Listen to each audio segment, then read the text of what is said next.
Welcome everyone. My name is Rowan. Hi, I'm Mark. And today we will take you on a mythical journey. 9 years of Moersleutel will translate into 9 beers that we will taste with you. Let's try the first one, right? Shall we? Yes, sir. You want to tell something about Cyclops Escape? Oh yeah, that's the single IPA, lowest in ABV, 6%.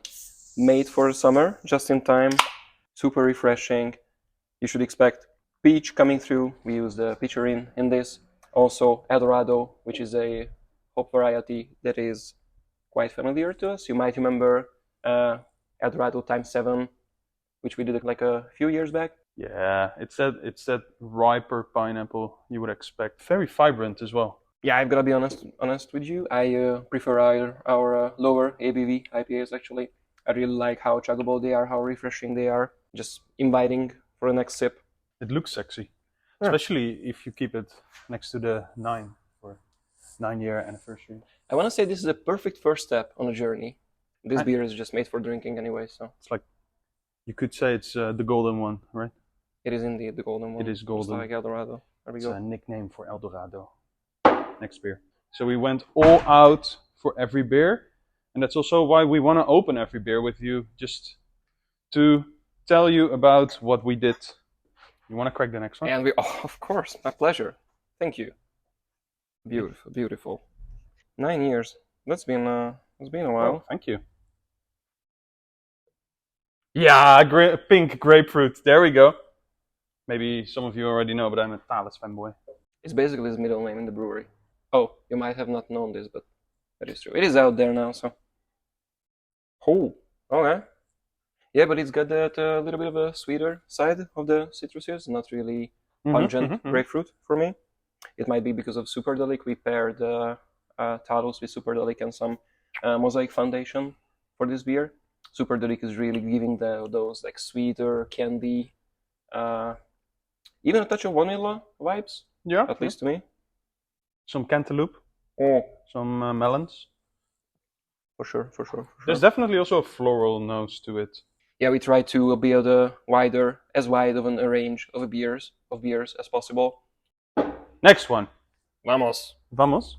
It's actually quite interesting that all 3 beers have a very decent New Zealand vibe to them. Something we learned past year, I think, that if you combine US hops and New Zealand hops, you get a very broad palate experience. I think there's a common theme going on for all beers, and that's how we try to build flavor, just like layer after layer, no matter if it's hops, grains, or additions, or maybe even barrel character. We try to go for a full package, like different approaches, mold it together. There you go, sir. Thank you. Oh, look at that. So now we're continuing our journey to Hades, one might say. Journey to Hades is the triple IPA, 9%. The name of the beer. Yeah, it's very funny. You see what I did there? Woo! Wow. Okay. If you warm it up a little bit already, like a little bit to the touch, you get the aroma is really jumping out. When it's cold, it's a bit subdued, but For the wine people watching out there, all 2 of them, think of like some Riesling, maybe. That's a decent comparison. Aged Riesling, yeah. Some of the heavier ones. Something that comes to mind. This is dangerous. Oh. Just something sharp to a higher ABV beer just really helps, like rounding it off.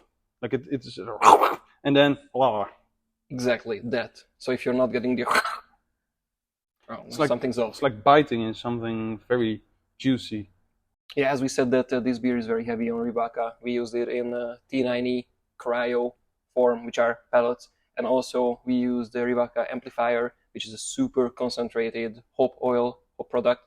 We did that after the beer has been separated in the bright tank just before packaging, just to retain as much of the hop character as possible and keep it as fresh as long as possible. It also has a lot of citrus, like different kinds of citrus. If you say one kind of citrus, you can already just. I will find the citrus. If you say tangerine, I will find it. You're kind of a citrus professional yourself. That's also one of his nicknames. The Citrus Man. You're just sharing the juice. The citrus juice, yes. Thank you, Mr. Talos. Was this only Riwaka? No. No, Liraka has been laid on the foundation of Mosaic and Citra, the usual suspects. It's not on the label. It is not on the label, but it is in the video, so that's exactly why you should be watching these kind of videos. Also, there's some Nelson Swan, just to bring keep carrying with this New Zealand theme. So it's a whole bunch in there. I think this had one of the longest cold side hop list that I've seen during my time here. So this is extremely good. So yes, Picherine and Eldorado, so New Zealand and US. Say Talos. Superdelic and Thales. But mostly Talos. A lot of Thales. Also New Zealand and US. This is also New Zealand and US. UK. All English ingredients? All English. So English. English malt, English hops. Even the strain is from London. And this is not the Fox from London. This is actually the Fuller's yeast we used on this. Yeah. If I'm not mistaken. We used it once before, I think. And it really, really helped mouthfeel. And this is a triple mash stout, but it's only 8% ABV. And we did that by mashing very high. So you get a lot of long chain sugars that the yeast cannot eat. The idea was to make this beer as fluffy, as full, as big as possible, while keeping it at a lower ABV so that it still retains drinkability. It's very interesting how, even though it is a stout, the first thing that really stands out to me is the Bramling cross, like the little earthy character, but still hoppy. Yeah. I get the berries. Bramling cross to me always is like a UK version of Mosaic. This really reminds me of Breath, in a way, from the 7-year series, but then on a bigger body. And thus, I think it's really showing that English twist on it, which I really like. I really like English style stouts, so. I always like the roasted malts and the crystal malts that the English maltsters are doing. It's always super warm, it's friendly, it's not too sharp. You can use a shit ton of specialty malt in beers like that. It's just so full for 8% beer, that's insane. Yeah, crazy. It might be my favorite beer of the lineup. Whoa! Okay, that's rich praise. But not even halfway through. It's a real brewer's beer, I think. That I've got to agree on. It's drinkable, a lot of flavor. Moersleutel. Oh, proost. We didn't even do that yet. Yes. Next beer. We are... One could say we are halfway the journey, the moment this can is halfway empty. So let's do that. Very true. 4.5 years then, yes. And now on to the times that many of you must have been waiting for. The heavy stuff, double digits, ABV-wise. Let's move on to the first pastry stout of the set. You want to give it a go? It's a candy bar stout. It is a candy bar stout. May I smell your hole there? Yes. Holy moly, your hole smells of nuts. Last year we did the Mars bar inspired one, and this is the Snicker. Nice. This is insane. It's huge. Peanut. So, 300 kilos of roasted peanuts, topped off with 60 kilos of Bolivian cacao. Again, known for its nutty character. Even the grain bill, the malts in this beer were picked, designed with that in mind, with one target in mind, to push the nuttiness. It has been pushed. Nougat? Do you also pick up on nougat? Nougat, for the Nederlanders. Absolutely. And what I really like about this is the oiliness that is coming from the peanuts. That oily texture that is so different from like malt thickness or sugar thickness. Something you would only get from nuts. It just coats your mouth, basically. Very nougaty. That's very much like you. Also vanilla. Sure. There's quite some vanilla as well. Next one.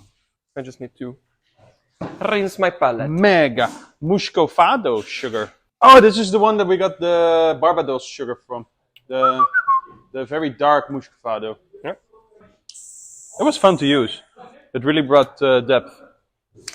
And we steamed it. We made it into paste. Tonka as well. Tonka, Muscovado. What else, Mark? Tonka. Coffee. Yes. Coffee. Ah, Colombian.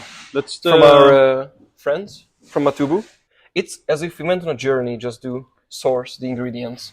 We went all the way to the Caribbean to get the Muscovado. We went to Belgium for coffee and That's a cognac. beautiful hat. Oh, this is extremely rich.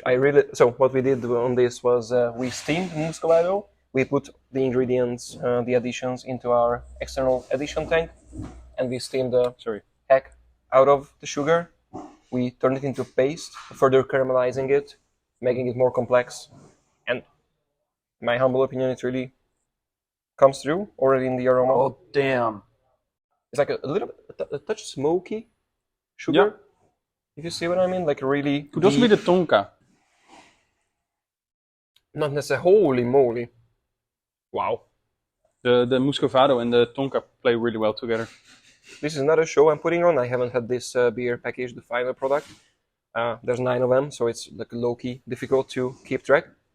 The flavor is so rich. It gives a little bit of everything. There's the coffee, there's the super complex sugar, there's cacao. I would say this is a nice manifesto of what we learned about using ingredients and making a stout. We've been brewing pastry stouts 4, 5, 6 years ago, but this is, I honestly believe, is on a different level. Yeah. It's a whole new dimension. So I'm really happy about this.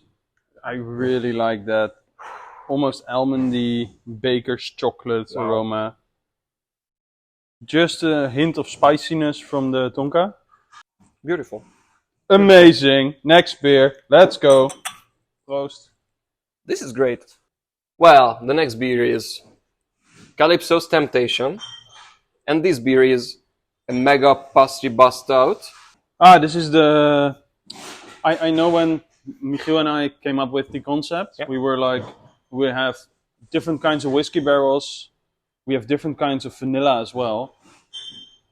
We kind of want to see what they do together, and we did a test blend, and it was so insanely good that we used twice the amount of vanilla that we did in the test. This also reminds me of the time when all the vanilla came in. You remember that? When we got samples from like 10 different kinds of vanilla from all over the world? From around Africa, from Central America, even like a new Papua New Guinea.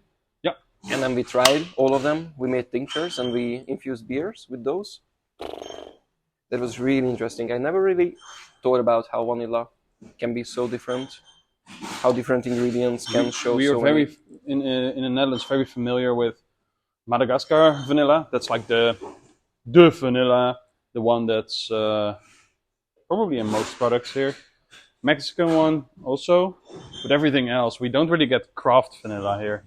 But we did. Hell yeah. So this is wheated whiskey, rye whiskey, and Heaven Hill, so corn whiskey. I cannot get over the fact how woody the aroma is. Like, sure, that's something you would expect from a barrel-aged beer. But this is, wow.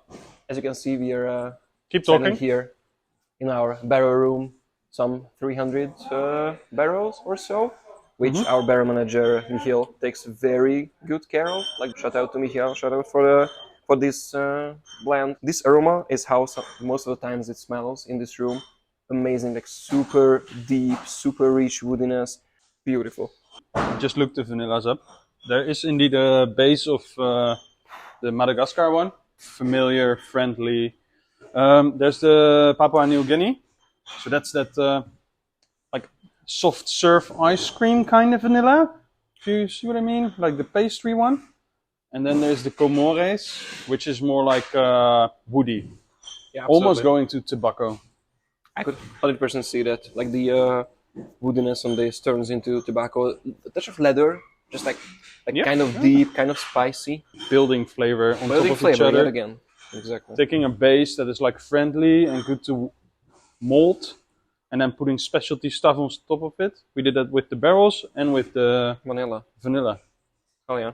And this is just super complex. Still keeps going, by the way. The finish is extremely long. Cool. Next. I really like brewing Belgian quadruples. I don't know what it is, but it is something magical that the yeast does. The yeast that we use always gives this beautiful forest fruit, dark caramel. It just highlights the caramel characters of the beer.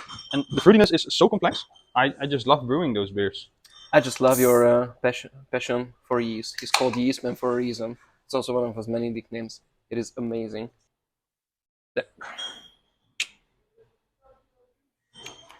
And the oak plays so well with the esters. This is a multi-grain quadruple also. Mm-hmm. There's barley in there. Loads of rye, like 1/3 of this grain bill was rye. Also some spelt and wheat. So we were, again, trying to build flavor. Set a table for the oak and also the yeast expression, which is coming through big time. This idea actually came from the latest advent box. Most of you might remember the oak dry wine we released for last December. So we thought we might take a spin on that idea and use a different base beer. And we went for the quad. But also let us know in the comments what you think of this. If you still remember the oak dry wine, if you have one stashed away in the cellar, which is, by the way, a good idea. Maybe taste them side by side. It might be a fun experiment. Do you want to say something about the oak we used? How we did that? Yes. Because it is not a barrel-aged beer. Even though it's in between two barrel-aged beers. So just to be clear about that. Very true. We used 3 different types of oak in there. One was heavily charred, one was medium or medium plus toasted. So that's like one step or like a couple steps below the charred one. And there's then one light toast. Yet again, building flavor, building complexity. 3 different kind of oaks, 3 different kind of oak products. Cubes, spirals, and staves. And staves, yeah. Different kind of extraction, building flavor. Cool. Last beer, I think. I'm so full. I am so full. Last beer of the series on this mythical journey. We made it, Mark. We made it to the last beer. We are now confronting our suitors. So this is the non-adjunct barrel-aged beer. And it is a 50-50 blend of a quite roasty stout that went on maple bourbon barrels. So a barrel that was first maple syrup, then they did one wash. No, they do bourbon first because bourbon first is and always maple. virgin. So bourbon goes on the barrel, bourbon gets taken out, maple goes into the barrel, maple gets taken out, beer goes in the barrel. Beer goes into the barrel, beer gets taken out into a tank and blended 50-50% with rye stout on Zazarak rye whiskey. Wow. Well done. Woo! His memory is extremely great, by the way. That's why one of his nicknames is Mr. Memory in the brewery. I just want to reflect real quick on so just now you said very highly roast base beer. Yeah. Went into the whiskey barrels, the maple barrels, Yeah, my bad. maple. You might have picked up on that. We actually brew different kind of base beers. As I mentioned, quick recap, 300 barrels, different kind of barrels. And what we do to build a blending stock so that we can construct flavor better, we brew different kind of base beers. Some focuses on sweetness, some focuses on higher we can do a quick tour. So for example, there's relevant. a Belgian quadruple on barrels here. If we go here, this one is just BA Stout, meaning it is like a middle of the road. It has a little bit of everything. There's here a rye stout on Ginja cherry liquor. 45 Play-Doh. So extremely thick. super thick. If you take a more. look here it says that this was based on a previous beer that we had, but the idea is that it has very low roast. Mm-hmm. So it's maybe more like a porter, like a super imperial porter. Exactly. What more? There we go, light peat on that Sazerac rye barrels right there. Then High again, ABV. just variety, building flavors. There's some slight peat here. I'm just gonna be standing here chugging beer. There was one more here that I saw. There's 1 or 2 barrels of the extravagant chocolate beer that we did last year. So it went into the barrel after the chocolate went in, and I had a taste of this. And we will keep the talk down. But I had a taste of this with Michiel. What Penis. It was amazing. That was a quick tour. That was fun. Yeah, just a quick insight to the life of the brewery. Shall we thank the people? I think we should thank the people for tagging along in those 9 years. Those who's been with us since the start, those who joined along the way, and those who are just joining now for the future. The future is bright. I should have brought sunglasses, actually. The future is so bright. And also, while we're at it, we should mention that there's going to be a official birthday party in Alkmaar on the 26th of June, I want to say. This is Thursday, in a couple of weeks. It's going to be in 2 venues. Yeah, 2 venues. The Boom. Boom. And then Boom. Boom, boom, boom. The Boom in Alkmaar. Pardon my French. And then Alkmaar Beer House. Yeah. So if you want to taste all the beers from draft, come by there. You can meet us there.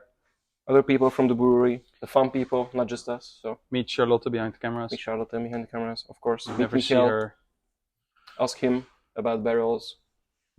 Shall we just cheers to the 9 years? It rhymes. Yeah, there's no wonder that one of his many nicknames in the brewery is Proost, Sleutelaars. Thank you for joining this video. Yes. Yes. Cheers. Mr. Poet. One of his nicknames is Mr. Poet. Lekker hoor, Floris. So thick. So thick. Yeah. No, we still have indulgence.